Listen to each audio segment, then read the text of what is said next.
පළවෙනි ප්‍රශ්නය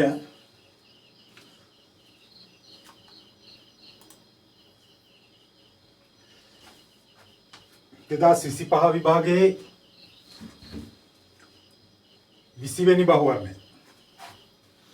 කියන්නේ විදුලි ජලතාපකයකට සෙල්සියස් 20 ජලය ඇතුළු වන අතර එමගින් ජලය සෙල්සියස් 80 දක්වා රත් කොට 0.3 කිලෝග්‍රෑම් මිනිත්තුවට ඒකාකාර ශීඝ්‍රතාවයකින් ජලය සපයනු ලැබේ. පද්ධතියේ තාපහානියක් සිදු නොවන බව උපකල්පනය කරන්න ජලයේ විශිෂ්ට තාපධාරිතාවය 4000යි කියලා දීලා තියෙනවා. තාපකයේ ක්ෂමතාවය අහනවා. අපි දන්නවා විදුලි උපකරණයක ක්ෂමතාවය කියලා කියන්නේ තත්පරයකදී ලබා දෙන ශක්තිය. ඒතර විද්‍යුත් තාපකයක ක්ෂමතාවය කියලා කියන්නේ තාපකයේ තත්පරයකදී ලබා දෙන තාප ශක්තිය. එහෙනම් තත්පරයකදී ලබා දෙන තාප ශක්තිය P නම් T කාලයකදී ලබා දෙන තාප ශක්තිය PT. ඔන්න ඒ තාප ශක්තිය සමාන වෙන්න ඕන ජලය ලබා ගන්න තාපයට. ජලය ලබා ගන්න තාපය උෂ්ණත්ව වැඩිවීමක් සඳහා ජලය ලබා ගන්න නිසා ms theta කියලා ලියන්න පුළුවන්. P කියන්නේ ක්ෂමතාවය. ඒක තමයි අපෙන් අහන්නේ. මං කාලය දානවා මිනිත්තු 1යි කියලා. හේතුව මිනිත්තුවකදී ගලා යන ජල පරිමාව තමයි ජල ස්කන්ධය තමයි දීලා තියෙන්නේ. ඒ නිසා කාලය මිනිත්තු 1යි කියලා දානවා. හැබැයි මිනිත්තු වලින් දාන්නේ තත්පර 60යි කියලා දාන්නේ. කාලය තත්පර 60යි. තත්පර 60කදී එහෙම නැත්නම් මිනිත්තුවකදී රත් වෙන ජල ස්කන්ධය 0.3 කිලෝග්‍රෑම් කියලා ගානේ දීලා තියෙනවා. විශිෂ්ට තාපධාරිතාවය සාමාන්‍යයෙන් ජලයේ විශිෂ්ට තාපධාරිතාවය 4200ක් වුණාට දැන් දීලා තියෙන්නේ 4000යි කියලා. උෂ්ණත්ව ඉහළ යාම සෙල්සියස් 20 සිට 80 දක්වා. එහෙනම් උෂ්ණත්ව වැඩිවීම 80 ඍණ 20. ඔන්න ඔතනින් P හොයන්න පුළුවන්. 80 ඍණ 20 කියන්නේ 60යි. මේ 60ට මෙහාට කපලා අයින් කරන්න පුළුවන්. 3 වරක් 4 12යි 0.2යි. වොට් 1200ක් කියලා එනවා. ඒ කියන්නේ දෙවෙනි පිළිතුර නිවැරදි පිළිතුර විදිහට ගන්න පුළුවන්. ඊළඟට දෙවෙනි ගාන විදිහට තියෙන්නේ 2023 25 23 වෙනි ගාන. 23 වෙනි ගාන. ආර්ද්‍රතාවය පිළිබඳ පහත ප්‍රකාශ සලකා බලන්න. ඒ ප්‍රකාශය කියනවා තුෂාර අංකයට වඩා අඩු උෂ්ණත්වවලදී සාපේක්ෂ ආර්ද්‍රතාවය නියත වේ. අපි දන්නවා පද්ධතියක උෂ්ණත්වය තුෂාර අංකයට ආවට පස්සේ තුෂාර අංකය කියන උෂ්ණත්වය හෝ ඊට වඩා පහළ උෂ්ණත්වවලදී තුෂාර අංකයේදී හෝ ඊට වඩා පහළ උෂ්ණත්වවලදී සාපේක්ෂ ආර්ද්‍රතාවය හැම වෙලේම 100%යි. ආර්ද්‍රතාවය සාපේක්ෂ ආර්ද්‍රතාවයේ 100%ක් වෙන උෂ්ණත්වය. ඒ කියන්නේ කාමරයක එහෙම නැත්නම් යම්කිසි අවකාශයක තියෙන වාෂ්ප ප්‍රමාණයෙන්ම තියෙන වාෂ්ප ස්කන්ධයෙන්ම අදාළ කාමරයේ සංතෘප්ත වෙන උෂ්ණත්වය තමයි තුෂාරාංකය කියලා කියන්නේ. තුෂාරාංකය හෝ ඊට පහළ උෂ්ණත්වවලදී සාපේක්ෂ ආර්ද්‍රතාවයේ 100%යි.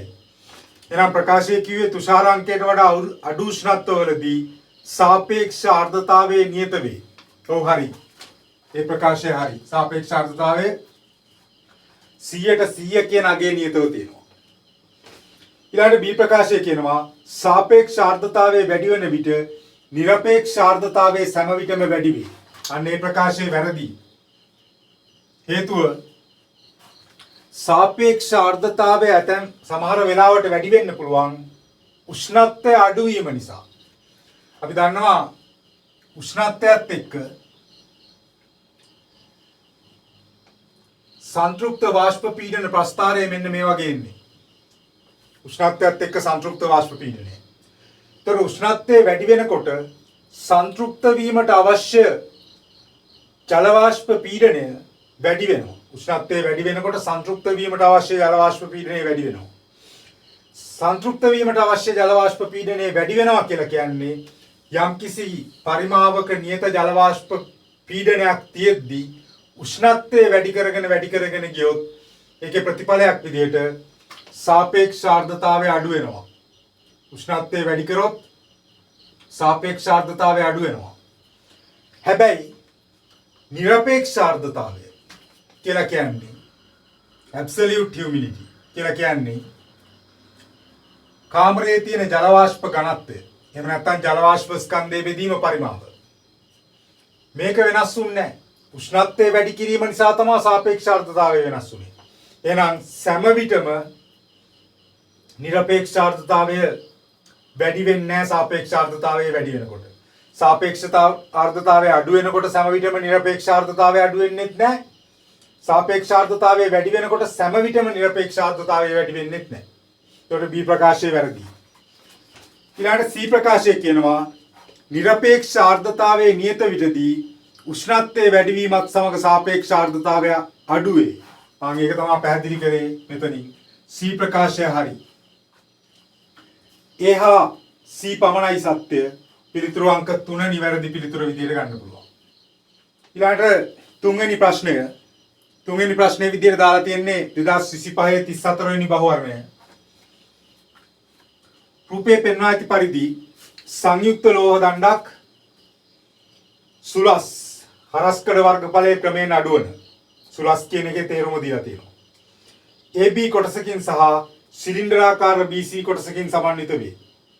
සම්පූර්ණයෙන්ම අවුරා ඇති අතර කෙළවරවල් පිළිවෙලින් θ1 සහ θ2 උෂ්ණත්වවල පවත්වාගෙන ඇත. අනවරත අවස්ථාවේ දණ්ඩේ අක්ෂය දිගේ D දුර සමග දණ්ඩේ උෂ්ණත්වයේ θ විචලනයේ වඩාත්ම හොඳින් නිරූපණය වන්නේ. අපි දන්නවා හොඳින් අවුරා ඇති දණ්ඩක අනවරත අවස්ථාවකදී ඒ කියන්නේ සමතුලිත අවස්ථාවකදී ඒකාකාර ශීඝ්‍රතාවයකින් තාපය ගලාගෙන යනකොට තාපය ගලා යාමේ ශීඝ්‍රතාවය Ka θ1 ඍණ θ2 බෙදීමෙල් කියන සමීකරණයෙන් එනවා. තාප සන්නායකතාවයේ සමීකරණය. K කියන්නේ තාප සන්නායකතාවය, A කියන්නේ හරස්කඩ වර්ගඵලය. එතකොට මෙන්න මේ කොටසට අපි කියනවා දණ්ඩේ උෂ්ණත්ව අනුක්‍රමණය කියලා. උෂ්ණත්ව අනුක්‍රමණය. උෂ්ණත්ව අනුක්‍රමණය කියන්නේ දිග සමග උෂ්ණත්ව විචලනය. ඒ කියන්නේ ඔය ප්‍රස්ථාරයේ දීලා තියෙන උෂ්ණත්ව අනුක්‍රමණය තමයි x අක්ෂයට. x අක්ෂයට දුර y අක්ෂයට උෂ්ණත්වය දීලා තියෙන්නේ. ඒ කියන්නේ ඔය ප්‍රස්ථාරයේ අනුක්‍රමණය කියන්නේ උෂ්ණත්ව අනුක්‍රමණය තමයි. එතකොට හරස්කඩ වර්ගඵලය අඩු වෙනකොට හරස්කඩ වර්ගඵලය අඩු වෙනකොට ඔය දණ්ඩේ තාප සන්නායකතාවයේ සහ ඕනෑම ස්ථානයක තාපය ගලා යාමේ ශීඝ්‍රතාවයේ නියත නිසා හරස්කඩ වර්ගඵලය අඩු වෙනකොට උෂ්ණත්ව අනුක්‍රමණය වැඩි වෙන්න ඕන. එහෙනම් හරස්කඩ වර්ගඵලය අඩු වෙන කොටසේ අනුක්‍රමණය ක්‍රමයෙන් වැඩි වෙන්න ඕන ප්‍රස්ථාරේ. ඔන්න ඔය විදිහේ වක්‍ර කොටසක් හම්බ වෙන්න ඕන. අනුක්‍රමණය වැඩි වෙන විදිහේ වක්‍රයක්. ඊට පස්සේ එතනින් එහාට නියත හරස්කඩ වර්ගඵලයක් තියෙන සීමාවෙදී ඔය අනුක්‍රමණය නියත වෙන්න ඕන. ඒ කියන්නේ සරල රේඛීය කොටසක් තියෙන්න ඕන. ඔන්න ආකාරයේ විචලනයක් තියෙන තුන්වෙනි පිළිතුරේ. ඒ නිසා 34 වෙනි බහුවර්ණයට තුන්වෙනි පිළිතුර නිවැරදි පිළිතුර විදිහට ගන්න පුළුවන්. ඊළඟ බහුවර්ණයේ විදිහට දාලා තියෙන 2025 උසස් පෙළ විභාගයේ 42 වෙනි බහුවර්ණය. යකඩ බෝලයක් සහ සිදුරක් සහිත පිත්තල තහඩුවක් යන දෙකම සෙල්සියස් 30 උෂ්ණත්වයක පවතී. යකඩ බෝලයේ විස්කම්භය 5 සෙන්ටිමීටර වන අතර එය පිත්තල තහඩුවේ විස්කම්භයට වඩා 0.001 සෙන්ටිමීටර වලින් වැඩිය. බෝලය සිදුර හරහා යන්තමින් ගමන් කරවිය හැකි පද්ධතියේ උෂ්ණත්වය කොපමණද? යකඩ සහ පිත්තල වල රේඛීය ප්‍රසාරණතාවය දීලා තියෙනවා. එහෙනම් යකඩ බෝලයක් තියෙනවා, පිත්තල තහඩුවක සිදුරක් තියෙනවා. මේ යකඩ බෝලයේ විස්කම්භය පිත්තල තහඩුවේ තියෙන මෙන්න මේ සිදුරේ විස්කම්බයට සමාන වුණොත් යකඩ බෝලයේ පිත්තල තහඩුවේ සිදුර තුලින් ගමන් කරන්න පුළුවන්. ඒ කියන්නේ අපෙන් අහන්නේ මේ යකඩ බෝලයේ විස්කම්බය පිත්තල තහඩුවේ තියෙන සිදුරේ විස්කම්බයට සමාන වෙන උෂ්ණත්වය.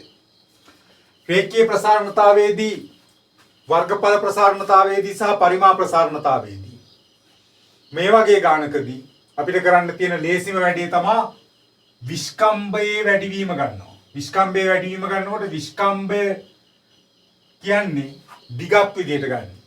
දිගක් කියන්නේ අපි රේඛීය ප්‍රසාරණතාවයේ සමීකරණ පාවිච්චි කරන්නේ. එහෙනම් අවසාන ප්‍රතිඵලයේ විදිහට මේ විස්කම්බයේ අවසාන දිග මේ සිදුරේ අවසාන දිගට සමාන වෙන්න ඕන. විස්කම්බයේ අවසාන දිග සිදුරේ අවසාන දිගට සමාන වෙන්න ඕන. අපි දන්නවා රේඛීය ප්‍රසාරණතාවයේදී අවසාන දිග කියන්නේ L1 වරක් 1 ධන ඇල්ෆා තීටා. L1 වරක් 1 ධන ඇල්ෆා තීටා. මම ඔහොම සමීකරණ දෙක බහුවර්ණයක් නිසා ලිව්වට මේවා වෙනස් අගයන් තියෙන්නේ. දැන් අගයන් ආදේශ කරමු. L1 කියන්නේ බෝලයේ විස්කම්බය සෙන්ටිමීටර් 5යි. 1 ධන ඇල්ෆා කියන්නේ බෝලය හදලා තියෙන යකඩ නිසා යකඩවල රේඛීය ප්‍රසාරණතාවය 1.2 වැඩි කිරීම 10/5යි. උෂ්ණත්ව වෙනස තීටා. මම උෂ්ණත්ව වෙනස තමයි හොයන්න යන්නේ. ඒ නිසා ආරම්භක උෂ්ණත්වය සහ අවසාන උෂ්ණත්වය කියන දෙක අරගෙන අඩු කරලා ගන්න යන්නේ නැහැ දැන්. අපි හොයන්න යන්නේ උෂ්ණත්වයේ වැඩිවීම. වෙනස.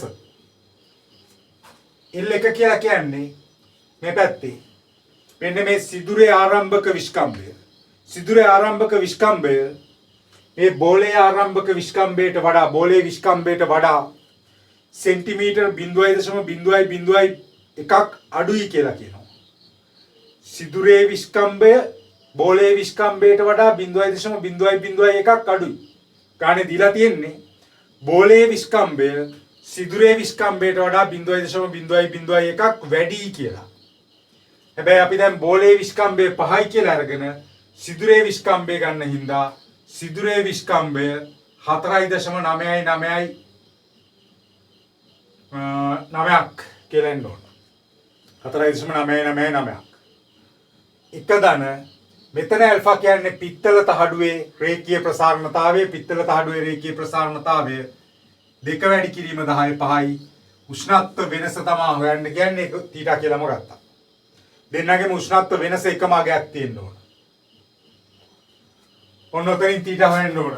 5 1 5යි. ධන 5 12 60යි. 6 වැඩි කිරීම 10 ඍණ 5යි. රේඛීය ප්‍රසාරණතාවයේ 10 ඍණ 5ක් විදිහට දීලා තියෙන්නේ තීටා. 4.999 වරක් 999 වරක් 1 4.999යි. ධනයි වැඩි කරද්දී ධන දෙකෙන් වැඩි කරනවා. දෙවරක් 9 18න් 8 එකක් ඉතුරුයි. දෙවරක් 9 18යි 1යි 19න් 9 එකක් ඉතුරුයි. දෙවරක් 9 18යි 1යි 19න් 9 එකක් ඉතුරුයි. දෙවරක් 4 8යි 1යි 9යි. වැඩි කිරීම 10 ඍණ 5යි තීටා. දැන් අපි හොයන්නේ තීටා. 5න් 4.999ක් මෙහෙට ගෙනල්ලා අඩු කරපුවාම උත්තරේ එනවා 0.001යි. 6 වැඩි කිරීම 10 ඍණ 5 එහාට ගෙනියලා අඩු කරපුවාම 10 ඍණ 5යි තීටා. 9න් 6ක් අඩු කරපුවාම 3.998යි. ඔතනින් තීටා හොයන්න පුළුවන්. 10 ඍණ 5 මෙහෙට ගෙනාපුවාම 10 ධන 5ක් වෙනවා. මෙයා වැඩි කරොත් 10 2යි ඒ කියන්නේ 100යි. 100 බෙදීම 3.998.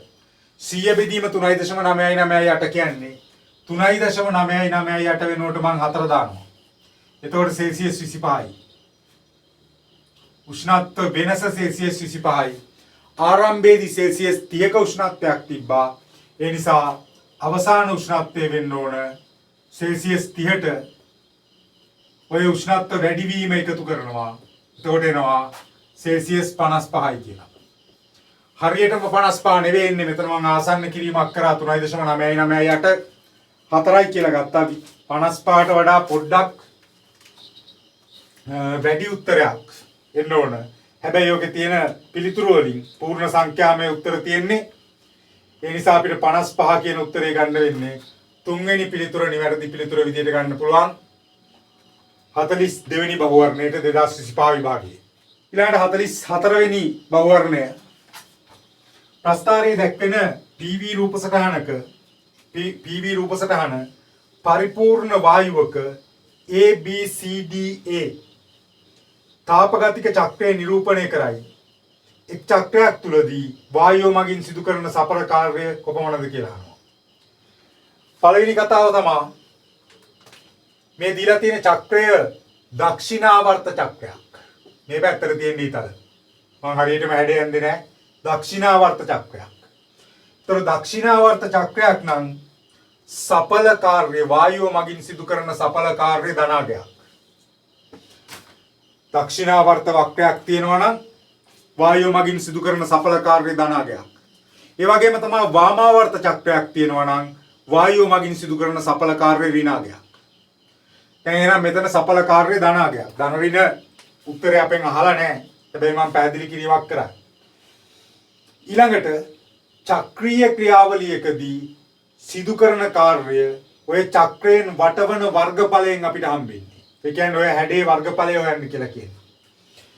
එතකොට දීලා තියෙන ත්‍රපීසියමක් වර්ගඵලය කියන්නේ භාගය වැඩි කිරීම සමාන්තර පාද දෙක එකතුව ගන්නකොට උඩ පාදය පහෙන් දෙකක් අඩු කරපුවාම 3යි ධන යට පාදයේ ආසන්නව ගන්න පුළුවන් එකමාරෙන් භාගයක් අඩු කරපුවාම 1යි x අක්ෂයේ තියෙනවා 10 ඍණ 3ක්